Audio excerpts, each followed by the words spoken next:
Here we go, 20-1s. We're going to keep plugging away with adding and subtracting rational expressions. Not just rationals, but rational expressions. Let's do a quick review of the last lesson. Kind of a big, long, adding and subtracting rationals, a little bit of everything in it. Great review. Here we go. First thing is we need to factor our denominators. Difference of squares.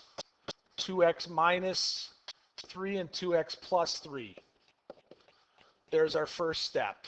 2x squared plus 5x plus 3. Complex trinomial. Gonna have to do my work down here. 2x squared plus 5x plus 3. Quick review. Multiply 2 times 3, that's 6. What multiplies to 6 but adds to 5? 2 and 3. So we have 2x squared plus 2x plus 3x plus 3. The 5x decomposes into 2x and 3x. Pair up. Factor out. Common factor here is 2x. If I divide each of these by 2x, I'm left with x plus 1. Here I can factor out a 3. Divide each by 3, I'm left with x plus 1. Perfect. So I get 2x plus 3 times x plus 1. So 2x plus 3 and x plus 1. Well, that's a question within a question, and we're just starting. 2x plus 3 times x plus 1. There's my common denominator there. And then we have 2x minus 3. Well, that's actually not changing. It's just going to be 2x minus 3. All right, get rid of my work there because I need the space because these questions get big, long. Now, what do we need? We need to identify what our common denominator is. Well, what are the parts so that each of these three denominators have all the parts? Well, this first denominator has a 2x plus 3 and a 2x minus 3. My second denominator has the 2x plus 3, but it also has an x plus 1. So that x plus 1 also has to be part of my common denominator. My third denominator, 2x minus 3, well, 2x minus 3 is there, so that's good. At this point, we have our common denominator, and we can now keep our fraction or rationals equivalent. So what we need to identify, what are we missing from this first rational in the denominator? We're missing the x plus 1. So I need to put an x plus 1 in there, but I need to maintain equivalence, so I need to go x plus 1 multiplied up in the numerator. My second rational, 2x plus 3 and x plus 1, what am I missing? I'm missing 2x minus 3. So I'm going to have to do a 2x minus 3 here, maintain equivalence by doing the same thing to my numerator. And then finally, I have a 2x minus 3, which means I'm missing a 2x plus 3, and I'm missing an x plus 1. So that's what I need to multiply in this last rational expression, numerator, to maintain equivalence. So I add those factors in, and now I can do the work with the numerators. So again, I have 2x plus 3 times 2x minus 3 times x plus 1 for a denominator. When I do my 2x times x plus 1 here, I get 2x squared plus 2x. I multiply x times 2x minus 3 here. It's addition, so it's not going to have to worry about signs. I'm going to get another 2x squared minus 3x. And now my last one, I have to be careful because it is subtraction, so I need to have everything in brackets so I can distribute that negative. And I have 1 times this, so I need to do FOIL here. If you do the FOIL correctly, it should be 2x squared plus 5x plus 3. Now I'm not quite finished. I could simplify and combine all of my terms. I'm just going to kind of cheat for space here. This is going to be a negative 2x squared, a negative 5x, and a negative 3. because that negative distributes. So now my numerator, I can combine my like terms. 2x squared, 4x squared, minus 2 is a 2x squared. 2x, negative 3x is a negative 1x, and a negative 5x is a negative 6x. And then lastly, I just have my negative 3. So that's what my numerator becomes. 2x squared minus 6x minus 3, and it's over a common denominator of 2x plus 3, minus 3x plus 1. At this point, 2, 6, 3, I can't, in my simplifying step, I can't pull out a GCF here. If I look for a complex trinomial, 2 times negative 3 is a negative 6. Multiply to negative 6, but add to negative 6. There are no combinations. So this numerator has the right stuff for complex trinomial decomposition factoring, but there is no combination. So that's just what I have in my numerator with the common denominator, again, of 2x plus 3, 2x minus 3, and x plus 1.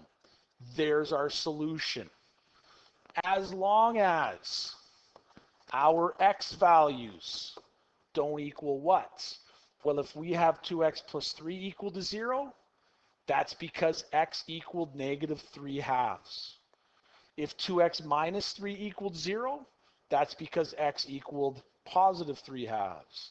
And if x plus 1 equals 0, that's because x equaled negative 1. We don't want zeros in the denominator, so we don't want x values equal to those. So there's the review of what we did last lesson. 2 quick examples of questions that get a little uglier and they're kind of unique. What we end up with is rationals in the numerator and denominator of the rational. So it's fractions in fractions. Again, no new processes, just lots of little steps. You're going to work with the numerator and denominator separately, and then a fraction tells us to divide. So I need to do each of these calculations separately, but then bring them together and divide them. So here's my numerator calculation. 1 plus 1 over x. Same stuff that we've been doing. I need a common denominator. Well, what's the common denominator in this case? If I have 1 over 1, my denominator would be x. How would I have to treat this first one to get a denominator of x? I would need to multiply by x, so I need to multiply by x. This denominator already has the x, so I don't do anything. 1 times x is x. I did nothing to that second one. So there's my numerator calculation. Common denominator of x with x plus 1. So there's my first numerator value. I now need to do the same thing for the denominator. So the denominator is x minus 1 over x. Again, I have x over 1, so I need a common denominator of x. What do I do to get my 1 to be an x? I multiply by x. What do I do with my x to be an x? Nothing. So x times x gives me an x squared. Subtract. I did nothing with my numerator here, so I have an x squared minus 1 over x. There's my denominator calculation. Now that I have a numerator and denominator with common denominators, so that's what I needed, work with them separately to add them with a common denominator. Well, now we have our numerator, x plus 1 over x, divided by our denominator, which is now x squared minus 1 over x. But if you recall from multiplying dividing rationals, what do we really want to do? We want to multiply by the reciprocal. So we have x plus 1 over x. We don't divide, we multiply by the reciprocal x over x squared minus 1. But before multiplying, can we do any canceling? Well, I can't do any canceling until I factor. X plus 1 over x is okay. But I can factor my denominator here. It's a difference of squares times x over, and the difference of squares becomes x minus 1 times x plus 1. Now it's multiplying. Are there common factors that can be canceled out? X and x will cancel. X plus 1 and x plus 1 cancel. So up top, nothing remains. We have a 1. And our denominator, we have x minus 1. So there's the simplified value for dividing the two addition rational questions and subtraction. This will only work. Check out the NPVs once more. Well, the only thing we ever have in a denominator, well, is x's. So x, if it equals 0, that's a bad thing. But then we did the factored form here. So we have to be careful. All these x's here would have to consider for NPV, but these are just kind of nice because it's just an x, so x can't be 0. But we then, at the end, had the x minus 1 and x plus 1. Those can't be 0, and they'll be 0 if x equals 1 or negative 1. So there's our NPVs and our solution. So, a little bit different because it's rationals within rationals. Give this example a try, following the same process we just talked about, and then we'll see what you finish with. So give it a try.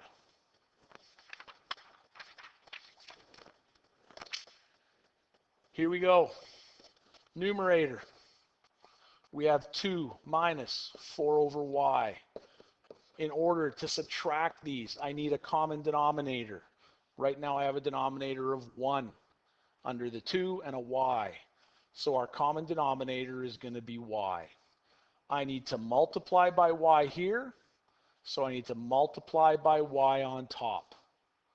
I have the y, so I don't have to do anything, and I end up with 2y minus 4 over y. There's my numerator. Now, you might see at this point I could factor. I'm going to save it till later. I just want to do these two calculations first. I'm now going to do denominator here. We have y, which is over 1, subtract 4 over y. So what's the common denominator? Well, 1 and y would give me a denominator of y. Multiply by y, multiply by y. We get a y squared. Y, nothing happens to it. It is the denominator we want, so it's subtract 4.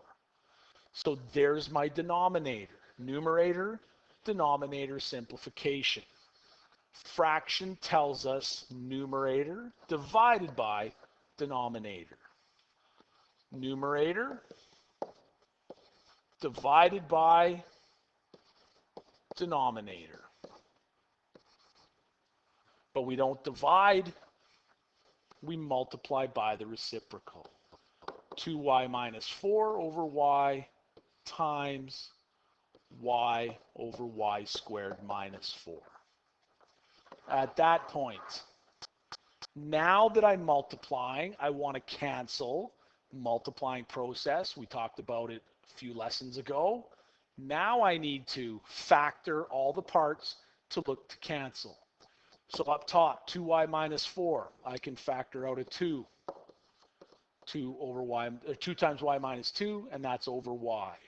Multiplied by y, and now my y squared minus 4, difference of squares, y minus 2 times y plus 2. There's the factored form of my numerators, denominators. Is there anything to cancel? Y and Y will cancel. Y minus 2 and Y minus 2 cancel. And that leaves me with numerator of 2 and a denominator of Y plus 2. So fractions and fractions, we need to get a common denominator for the numerator and denominator, but then take those two expressions and divide them using all the little processes we've talked about. But we can only have that answer if y doesn't equal certain things. So the non-permissible values of y, if I take a look at all my denominators, because it has to be throughout the entire question, so I have a whole bunch of just y denominators, which means if y was equal to 0, that would be bad. So my non-permissible value is y equal to 0. But this last step I have to be careful because I also had denominators of y minus 2, y plus 2. And if that was 0, it would be bad. And if that was 0, it would be bad. And that will happen if y is equal to 2. This one will happen if y equals negative 2. So my answer is 2 equal to y, 2 over y plus 2, as long as y isn't 0 or positive or negative 2. Unique situation. It's just more of these steps. Factoring and fraction work all together. Lots of little steps. Show them, understand them, be able to do them. Assignment, textbook, page 336, 7, 8, 10, A and B. And then if you wanted a little more practice, these you should be familiar with, but if your focus should really be on not necessarily the fraction or fraction ones, but if you wanted a little bit more practice, those supplemental sheets I talked about a couple lessons ago, they're in the worksheet section of the Google Class site. Practice. I can't stress it enough. You need to get these little steps down pat. Have fun.